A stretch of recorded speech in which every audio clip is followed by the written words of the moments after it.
Welcome to News West 9's West Texas View with Johnny Lou Avery. Welcome to the West Texas View. I'm Johnny Lou Avery, and today we have a continuation of the program we started last Sunday. We're going to be talking about the Midland Rockhounds again today, which is a wonderful institution within our whole Permian Basin area. You're going to meet again Monty Hoppel, who is the general manager of the Midland Rockhounds, and Brian Smith, who is the director of public relations. And these two gentlemen have come to tell us everything we need to know about the Midland Rockhounds. This has been a real fun adventure for me to come over and be a part of the Midland ball games for a long, since way back when it was Angels. And so I want us to start today, and maybe we'll start with you, Brian.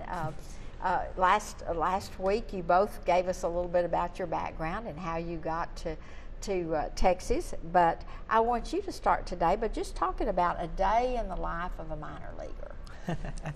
That's one of the neatest things that you'll get to see when you come to the ballpark every day, because most fans, they come to the ballpark an hour before game time.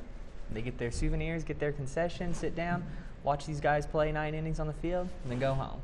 But there's so much more that leads up to that makes being a professional athlete, being a professional baseball player, not only a great time, but also, as we talked about before, a pretty big sacrifice. And I've been out there at those times, and there's almost a responsibility built into these players that they've got to, that they owe something to the fans, and that's what I love about it. Absolutely. We've been very fortunate, especially since we joined with the Oakland affiliation. I mean, throughout our 40 years, we have a great tradition of players who came in and invested themselves in West Texas, in this community, and made great connections with fans. And that has only gotten even stronger since we became affiliated with the A's. They send us great guys every year, and as Monty mentioned earlier, they send us teams that win every year. So that's always fun as well. But for a day in the life of a minor leaguer, now, if a ball game doesn't start till 7 o'clock, some people think, oh, well, they can get there at 5 and be ready to roll. But these guys, they'll show up.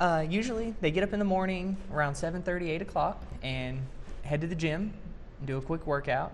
By about 10:30, they're at the ballpark doing some stretching, going out on the field, running. Already have their uniforms on. Absolutely. They've got their BP tops. They've got their spikes on. They're ready to play. So they do a little bit of workouts, do some team meetings, get some lunch in the clubhouse. Any medical treatment that they need, they have an athletic trainer, a team physician, so they get rubbed down, get any cramps worked out, get stretched out. And then by about 3 o'clock, they're on the field for batting practice, infield drills. The pitchers are in the bullpen doing their bullpen sessions. And then about 5 o'clock, they come in, they shower, they get the nice home whites on, so they look good for the fans. And 7 o'clock, we're ready to roll. What he didn't tell you is what the life of a minor league front office person Tell us that. which comes in a lot earlier, and they get to roll the tarp if it rains, and they get to do all the things, from 9 a.m. till 11 p.m. 70 nights a year, which is a huge commitment. But and you've already said that you went out in front and greeted the guests. That's right. But that's the fun part. I mean, working minor league baseball is fantastic, but there's some things you can't control, the weather and the wind, and if you ever mess with the tarp, I mean, it's a grueling experience, and sometimes we think it's going to blow away to Lubbock, which it's almost done a few times, and so these guys that I've been doing this 23 years, and it's just a pleasure to be the caretakers of the team, but it's a schedule like no other. And you're starting your season, and by the way, we haven't mentioned that we're starting in just a couple of days from now. But you haven't mentioned that you're starting your season every year at our worst weather time from the standpoint of tornadoes or high winds and things like that. So you really do have a lot of weather concerns that you have to deal with. This last year we didn't have to worry about the rain, but it seemed that it was so hot, and there was a lot of fires and things. So we did a lot of fundraisers, and Brian can talk about that here a little, how much we do in the community, and that's one of his main parts of his job. But we were really proud of what we do in the community and how many fundraisers and how we give back. And every event every night is an event at the ballpark. So. And you talked about how the ball players start early in the morning and go till that night after the game. Well, so do the people in the front office. You're at work at 8 o'clock and you're still there. You don't right. hardly get you have to run to the concession stands to get your supper. Okay. Yeah. It's a good thing we have good hot dogs at the Yeah, ballpark. that's true. Gets me That's through true. the summer. Well, we'll talk a little bit and also the grasshopper invasion.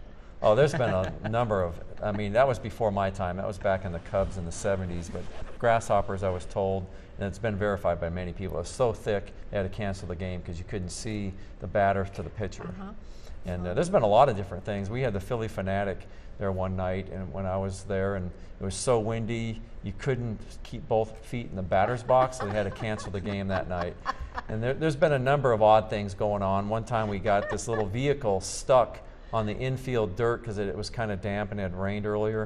And so we had to sort of postpone the game for like 30 minutes because not only was the vehicle stuck, but the person in the vehicle was so skinny sitting in there, we couldn't get her out of it either. So we were just delayed for so long.